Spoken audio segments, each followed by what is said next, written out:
Assalaamu calaykum. Ku soo dhawaada channelka kooxda macluumaadka.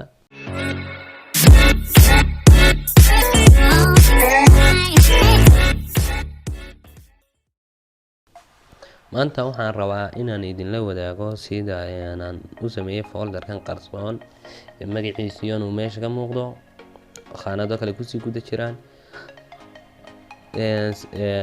marka ugu horeyn haddii aad doonayso inaad folder ka dhigto sida kan oo kale oo magaciisa qura ka soo reebto, waa kan baan ku tusaaleynaynaa.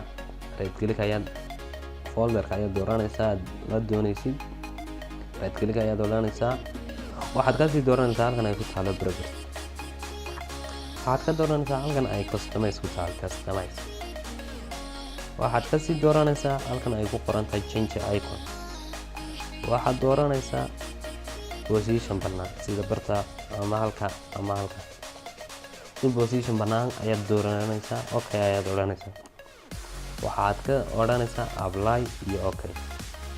waa kan haddii aad doonayso inaad ku celiso sidiisii hore, waxaad right click ayaad dib u riixaysaa, isla halkii aynu tagnay ayaanu dib u tegaynaa.